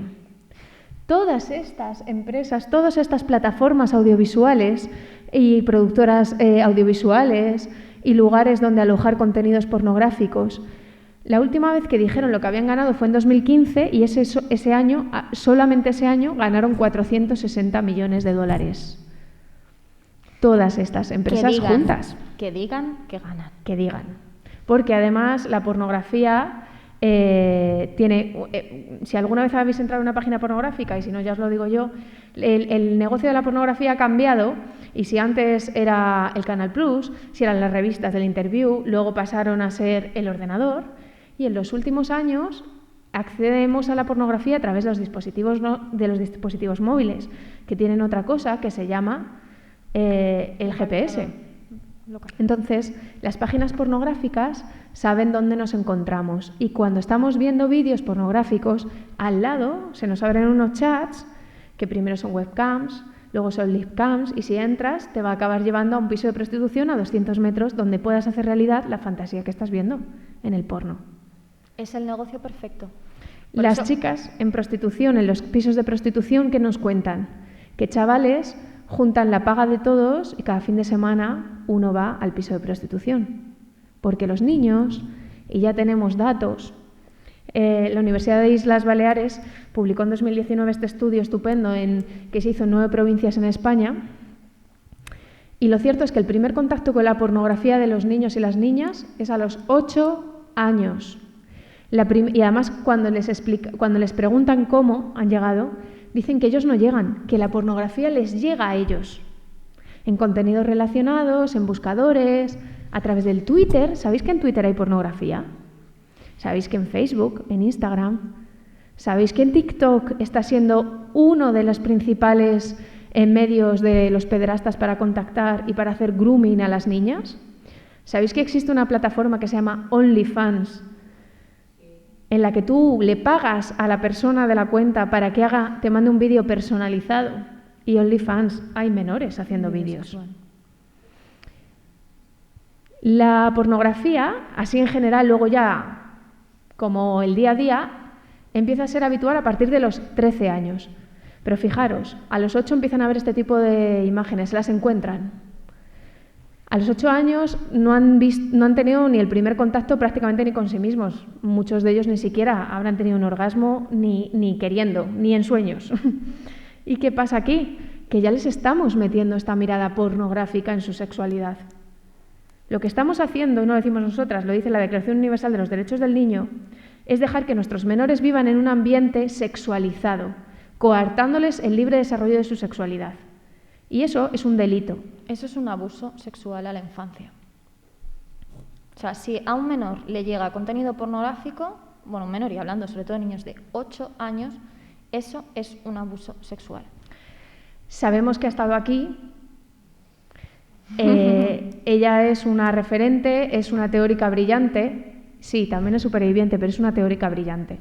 Es una mujer activista brillante y si tenéis la oportunidad, los que no la hayáis escuchado ya, tenéis que escuchar a Amelia Tiganus. Ella dice, la pornografía es la teoría, la prostitución es la práctica. Todas estas cosas que os estamos ya apuntando, ¿no? ¿Cómo nace? Hay mucho sobre una puta no se nace puta, se nos construye prostitutas. Pero es que tampoco los hombres nacéis así. Es que esto es mentira. Es que el feminismo dice y deja bien claro que los hombres ni son violentos por naturaleza contra las mujeres, ni hay un esencialismo en el hecho de que ellos tengan más virilidad. Mentira, ¿eh? Nosotras, las mujeres, tenemos el mismo o al menos el mismo deseo sexual que los hombres. Somos multiorgásmicas, tenemos un órgano específico para el placer. No es por comparar, ¿eh? Pero vosotros no.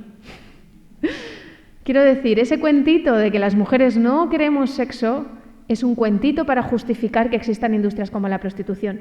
Es que lo que no le da en su casa tiene que venir a buscarlo al puticlub. Las mujeres lo que tenemos es más estigma sobre nuestros cuerpos, menos educación sobre nuestros cuerpos, menos libertad y sobre todo mucho más miedo. Miedo de irnos con el que queramos y nos apetezca por si acaso la cosa se tuerce. Miedo de que luego la sociedad no nos crea y miedo de tantas y tantas cosas. Por eso nosotras teníamos claro que para hablar de prostitución había que hablar de los puteros, de cómo se construye un putero. Un putero se construye a través de esto, de todo este discurso sobre la sexualidad masculina. Pero fijaos, el tema con los puteros es que cuando se habla de prostitución, pensad, prostitución igual a puta. Prostitución es igual a puta. O sea, ahí en la ecuación siempre falta el putero, porque el putero es como la X invisible, el señor invisible. Nadie sabe quiénes son los puteros. Oye, tú preguntas a la gente, ¿tú conoces algún putero? No. Es un gil, nada más. Pero es que por estadísticas, si 4 de cada 10 españoles han consumido en algún momento de su vida prostitución, los puteros son nuestros padres, son nuestros hermanos, son nuestros profesores. Y esto no significa que digamos que todos los hombres son puteros, ¿no? No, para nada. Pero sí que es verdad que las personas que consumen prostitución son hombres y había que hablar de ellos porque al final ellos siempre salen ganando de que no hablemos de ellos, porque sobre todo si no hablamos de ellos no podemos entender por qué lo hacen y si no podemos entender por qué lo hacen no podemos acabar con la prostitución. Por eso nosotros siempre hablamos de ir a la raíz, ¿no? ¿Por qué los hombres pagan por prostitución? ¿Es por placer? ¿Pagan por placer? ¿Creéis que un hombre paga realmente por placer cuando va a la prostitución? ¿O es un ejercicio de sometimiento y de dominio? Porque si fuera por placer, ¿por qué no se masturba? Si fuera por placer, ¿por qué no consumimos prostitución las mujeres? ¿Por qué? Y alguien dirá, que sí, que hay mujeres Sí, que porque hay también mujeres consumen que se van a prostitución. Cuba y sí, bueno, vale. Yo esas sí que no las conozco, pero Yo bueno. tampoco, yo no conozco a ninguna, pero son A ver las superfamosas. ailas. Hola, putero. No te preocupes, porque no estás solo. 4 de cada 10 hombres que nos rodean van contigo al puticlub y los otros 6 no hacen nada al respecto. Te entiendo, putero. La mercancía está a tu alcance, llamándote. En los parabrisas del coche, en internet, en los periódicos. Culos y tetas por todas partes, por el suelo, en las calles, en los polígonos, en los parabrisas. Todo te dice que consumas mujeres. Es tan sencillo y tan barato. 20 euros por un completo. Menos que una camiseta, menos que una pizza.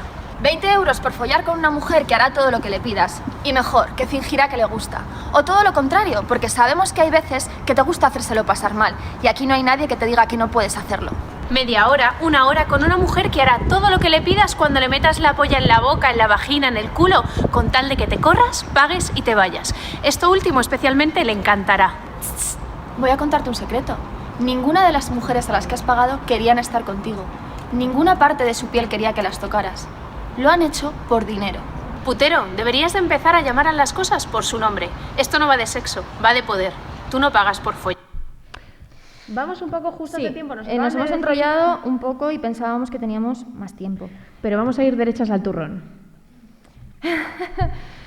Bueno, ¿sabéis que existe el TripAdvisor putero?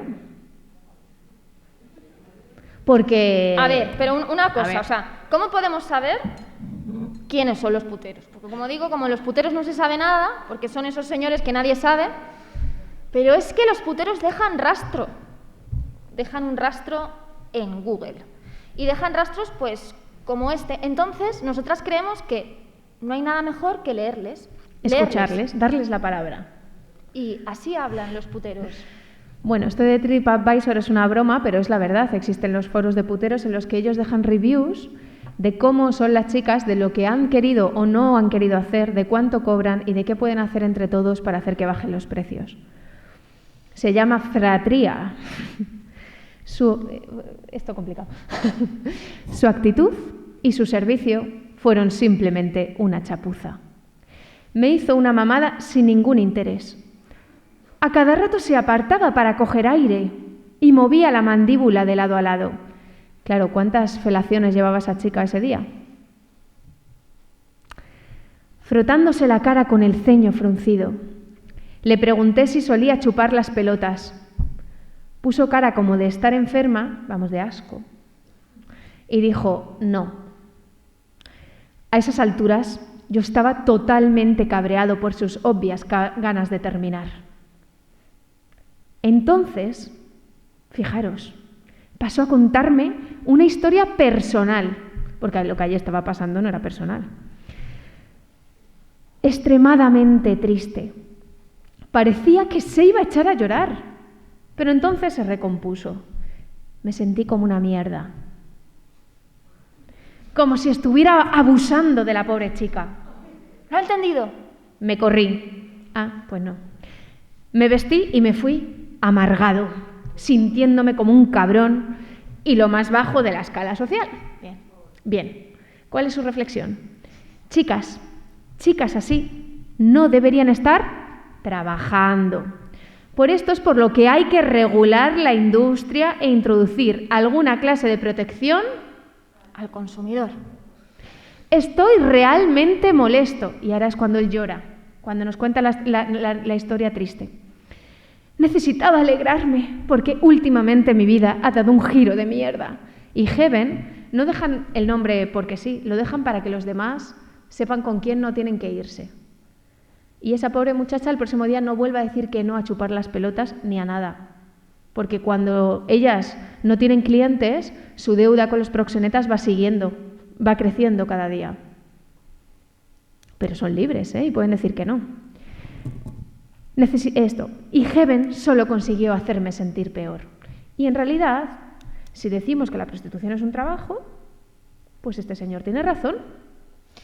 Porque ¿cuál es la diferencia con cuando vamos a un restaurante y no nos dan el servicio que nos quieren? ¿Os imagináis que el camarero se echara a contarnos una historia triste? No, de hecho es que puedes cambiar perfectamente. Me hizo una mamada, lo puedes cambiar por me hizo una pedicura sin ningún interés, a cada rato se apartaba para coger aire, le daban asco mis pies, fíjate qué mal. En realidad, si entramos en esa dinámica de pensar que, perdonad la soez, chupar las pelotas es un trabajo, entonces este señor efectivamente tiene toda la razón del mundo, es un cliente insatisfecho y esta señora es muy poco profesional. ¿Y os acordáis del cuento este de que ellos no están con mujeres que no quieren estar ahí, ellos solo se van con putas que lo hacen porque quieren? ¿Ah, sí? Y entonces Heaven, que tenía un mal día. Porque los datos reales de la prostitución en este país no son escorts que ganan 1.200 al polvo, como nos quieren hacer creer en la tele. España es el primer país europeo, el tercero a nivel mundial en consumo de prostitución. Marca España. El 34% de las personas explotadas sexualmente en el mundo, el 94% de las personas explotadas sexualmente en el mundo son mujeres y niñas. En España, unas 45.000 mujeres y niñas, aunque sabéis que los datos no son muy fiables porque no hay ni un solo estudio en profundidad de la prostitución hecho por instituciones públicas, son víctimas de trata con fines de explotación sexual. Ahora vamos... Espera. Sí, el 99% de los demandantes de prostitución son hombres. El 99% son hombres. Entonces, a mí no me interesa hablar de si las mujeres tenemos el derecho o no a prostituirnos. Vamos a conseguir la igualdad y vamos a ser libres sexualmente y luego vamos a ver si luego queremos prostituirnos alguna. Pero a mí lo que me interesa saber es por qué los hombres creen que pueden acceder al cuerpo de las mujeres porque sí. Bueno, pon un segundo las esta de supervivientes y enlazo ahí. Se dice mucho, se repite muchísimo, es una cosa que hay que escuchar a las mujeres que están en prostitución. Y a nosotras se nos echa eso como una crítica, ¿no? Una crítica al abolicionismo. No escucháis a las mujeres que están en prostitución. Mi pregunta es, ¿a cuáles? ¿A qué mujeres hay que escuchar que estén en la prostitución? ¿A las que quiere el lobby que escuchemos y que nos dicen que la prostitución es maravillosa? ¿O podemos tener un pensamiento crítico y decir, bueno, vamos a escuchar a todo tipo de mujeres? Por lo menos vamos a escuchar a las mujeres que consiguieron salir de la prostitución y que a día de hoy están abanderando la causa abolicionista, como Sonia Sánchez, como Alika Kinan, como Amelia Tiganus. Fijaos, es un complejo de las abolicionistas eso, ¿no? El que nos digan que nuestro discurso es hegemónico, blanco, burgués, no sé cuántas. No es cierto. Estas mujeres de burguesas no tienen nada. Les ha costado muchísimos años hablar y yo creo que lo mínimo es escucharlas. Y cuando estas mujeres nos están diciendo ninguna niña nace para puta, o como Amelia Tiganus, cómo se fabrica una puta, y nos cuentan realmente en qué consiste en esto que llamamos trabajo, pues quizás el problema es que se les desmonte el chiringuito al lobby proxeneta. Y por eso son tan peligrosas y por eso son tan valiosas. Entonces, nosotras la verdad es que tuvimos la suerte de conocerlas, algunas por redes sociales, otras de manera presencial, como Amelia, y de ellas aprendimos. Nosotras lo que sabemos de la prostitución lo hemos aprendido de ellas. Lo hemos leído también en los libros, pero la experiencia de la carne, de la mujer que ha estado ahí, no de Samantha Villar, ¿se llama? Samantha Villar. Samantha Villar, 21 días en el porno, pero no hace porno. 21 días en la prostitución, pero ella no es puta. No el de las políticas o los políticos que dicen que es un trabajo como cualquier otro, pero ellos no ejercen la prostitución. No, vamos a escucharlas a ellas. Y el problema es que cuando las escuchas a ellas ya no hay vuelta atrás. Ya no hay vuelta atrás. Dale. Y una de las cosas que aprendimos de ella, sobre todo de Amelia, fue que Amelia, por ejemplo, no sabía que ella había sido víctima de trata, porque el problema con la trata, ¿cuál es? Que no sabemos lo que es. Que nos han vendido otro cuento, que es el de que existe la prostitución mala, que es la trata, y luego está la prostitución buena, que es la que eligen libremente, en la que ganan mucho dinero, etc. Y cuidado, porque este discurso es muy peligroso. La trata en sí no es nada. La trata no es un tipo de prostitución. La trata es el medio a través del cual se nutre el sistema prostitucional. Existe la trata porque existe la prostitución y no al contrario. Y esto es muy importante y no lo decimos nosotras. Esto viene en el protocolo de Palermo, en el que nos dan lo que es la definición de trata. Por trata de personas se entenderá la captación, el transporte, el traslado, la acogida o la recepción de personas recurriendo a la amenaza, al uso de la fuerza o a otras formas de coacción, al rapto, al fraude, por ejemplo, decirles que vienen a una cosa que no vienen o que van a ganar un dinero que luego no van a ganar, al engaño, al abuso de poder o de una situación de vulnerabilidad o a la concesión o recepción de pagos o beneficios para obtener el consentimiento. Joder, con el consentimiento, ¿eh? El consentimiento de una persona que tenga autoridad sobre otra con fines de explotación.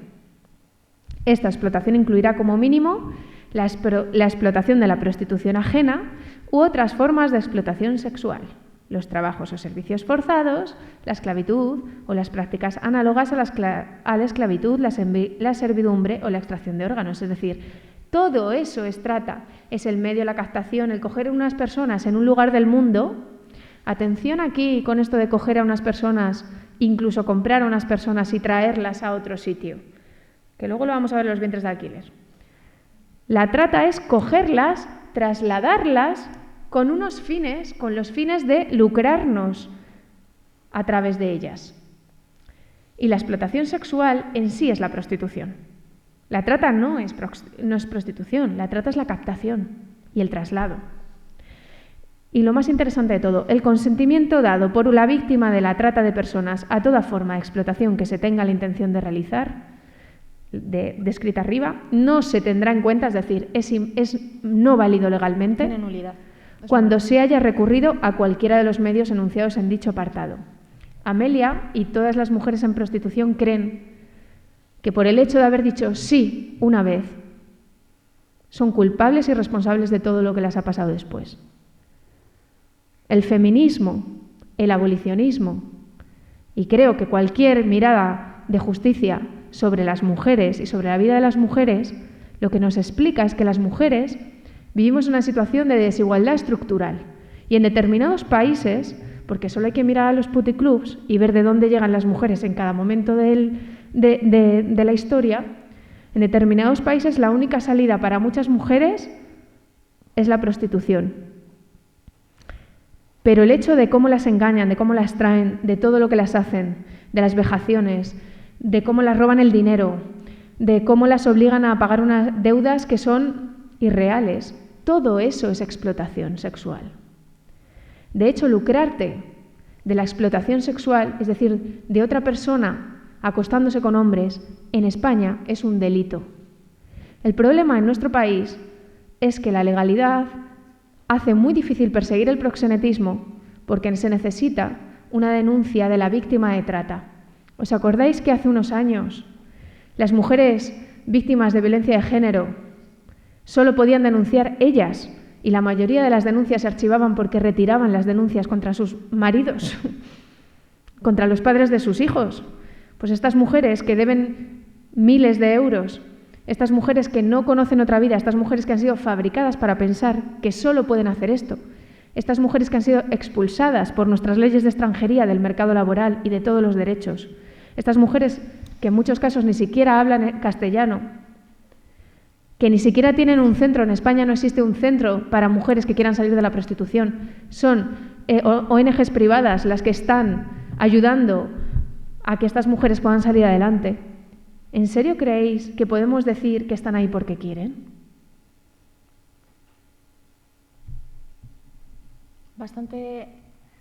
Es bastante egoísta y es una idea, creo que no tiene nada que ver con el feminismo porque el feminismo va de lo colectivo. El feminismo no va de lo individual, va de lo colectivo. Y mientras haya una mujer vendida en este mundo o comprada, susceptible de ser comprada, ninguna mujer vamos a ser libres. Y eso es así. Y eso es en lo que se basa el abolicionismo. No sé si conocéis a Kasia X. Ekman, es una activista sueca, tiene un libro maravilloso, El ser y la mercancía, y bueno, ella da una definición muy acertada de lo que es la prostitución. La prostitución es sexo entre un hombre que desea tener sexo y una mujer que no lo desea. Y esto es lo mismo que le ocurre a una mujer que ha sido agredida sexualmente. Por lo tanto, la prostitución no se puede definir como el ejercicio de una sexualidad libre, sino como una forma de violencia sexual contra las mujeres. Y más importante, otra reflexión del abolicionismo. ¿Por qué los hombres quieren estar con mujeres tan sencillo como eso, que no les desean?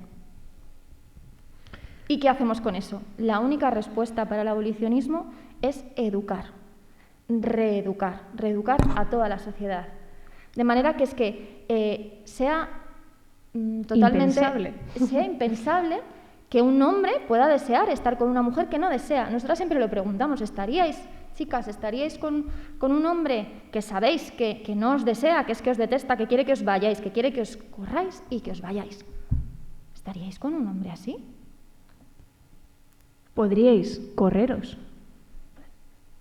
Para nosotras es como que nos explota la cabeza, ¿no? Pues tenemos que conseguir que pase exactamente lo mismo con los hombres, porque no hay nada biológico, no existe el gen putero, eso no existe. Y el abolicionismo lo tiene muy claro. Entonces, ¿cuáles son las medidas del abolicionismo? Cambiar el paradigma social y empezar a ver a las mujeres en situación de prostitución como víctimas del sistema, como lo somos todas en realidad, que hablamos de este patriarcado que nos oprime, etcétera, como estaba explicando Zua, pues ellas también. Empezar a señalar a los victimarios, que son los puteros y los proxenetas, y que tengan multas, efectivamente, para que la sociedad sepa simplemente algo tan sencillo como que las mujeres no están en venta, no puedes comprar mujeres. Y para deslegitimar que se puede ir a un puticlub, para que deje de ser un chiste en películas, para que deje de ser una gracieta entre colegas. Por supuesto, necesitamos dinero, planes integrales de ayuda a esas mujeres, porque encima no las vamos a dejar ahí tiradas, cerramos los puticlubs y hasta luego, Mari Carmen, ¿no? Pues no, porque ellas también necesitan una reparación. Dicen muchas de las mujeres del feminismo comunitario y de otros, se ha dicho muchas veces, en los cuerpos de las mujeres se vive una guerra, ¿no? Y entendemos eso muy bien, lo de la justicia y la reparación, cuando hablamos de víctimas de una guerra. Pues estas mujeres han vivido una guerra también en sus cuerpos y tienen secuelas y necesitan justicia, reparación, necesitan ayudas y necesitan no sentirse solas. Amelia nos dijo, Hola Putero no lo hemos contado, pero Hola Putero nace porque fuimos a escuchar una charla en La Morada, en Madrid, y estaba Amelia Tiganus y justo era el momento del Yo te creo, con la víctima de la manada. Y Amelia nos dijo, no a nosotras, nosotras estábamos ahí donde estáis vosotros ahora. Dijo, no puedo estar más contenta de que por fin estemos despertando, de que las mujeres salgamos a la calle, de que digamos, yo te creo hermana. Pero a la vez se me encoge el corazón pensando, ¿dónde estáis todos los días cuando manadas de hombres vienen a violarnos en los puticlub? Pues estamos discutiendo sobre si esto es un trabajo, si esto no es un trabajo, si cómo hacemos, si... Nosotras, nuestro horizonte abolicionista es básicamente educación sexoafectiva, lo primero, y después todo tipo de ayudas, sobre todo psicológicas para las mujeres que deseen salir de la prostitución. Y como queremos abrir el debate y hay que abrirlo, solo vamos a introducir los vientres por si alguien quiere que profundicemos. Estamos de acuerdo, estamos encantadas de que nos preguntéis al respecto de por qué no podemos estar a favor de los vientres, y solamente vamos a acabar poniéndoos mafia reproductiva, que es como un resumen bastante potente, y después abrimos preguntas. ¿Te parece, Lorena?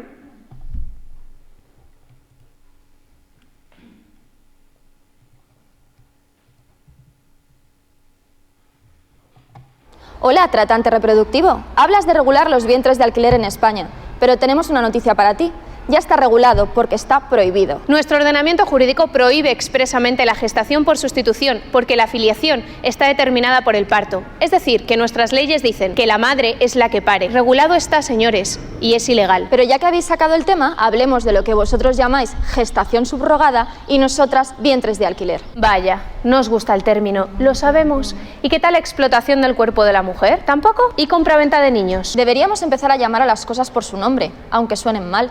Al fin y al cabo, peor es querer llevarlas a cabo. Vosotros proponéis que nosotras alquilemos libremente nuestro útero para gestar un bebé que luego entregaremos a un tercero. Y todo esto por contrato. Pero ¿sabéis qué pasa? Que no podemos tolerar que exista un contrato por el cual las mujeres perdemos la autonomía sobre nuestros cuerpos y nuestra capacidad de decisión. Porque este contrato impediría, como ya ocurre en Estados Unidos, que las portadoras gestacionales, es decir, las madres, puedan interrumpir el embarazo si ellas lo desean o incluso quedarse con el bebé bajo pena de multas millonarias. Dejad de mentir y de tergiversar el lenguaje.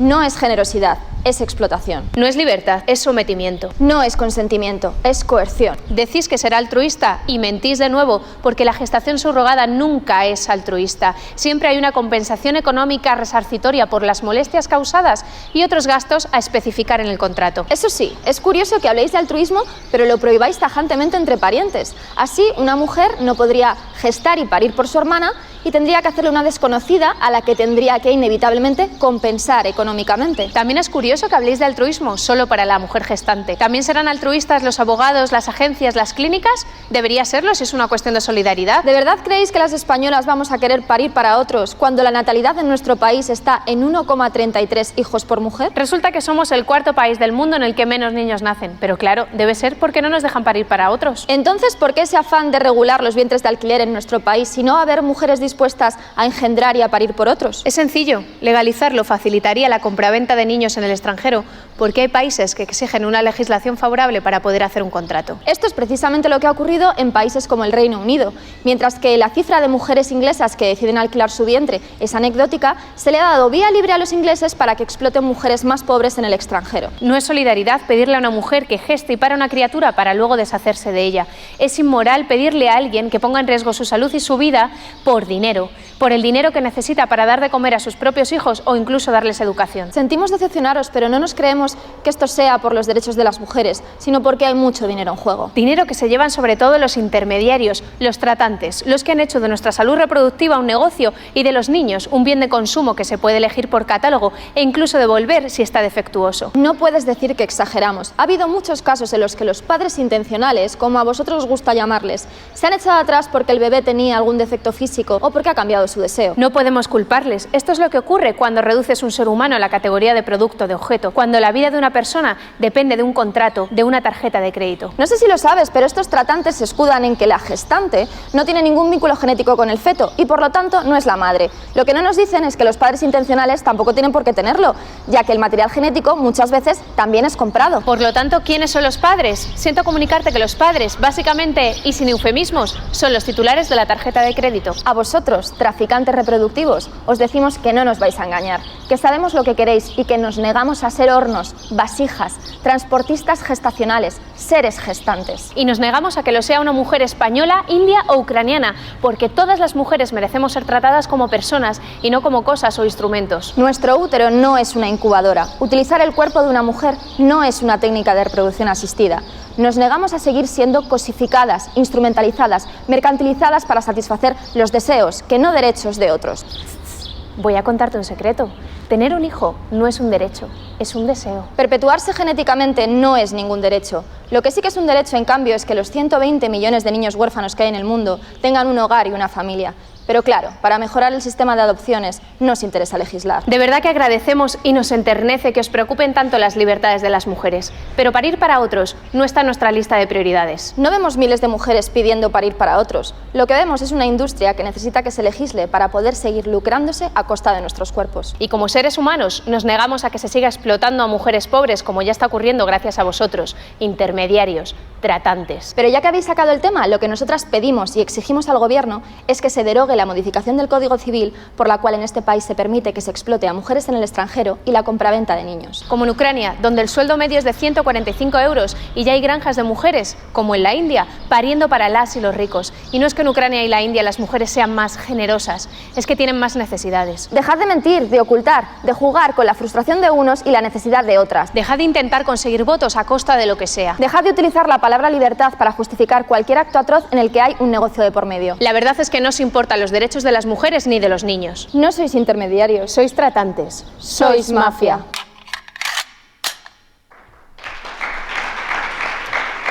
Hola, tratante reproductivo. Hablas de regular los vientres de alquiler en España.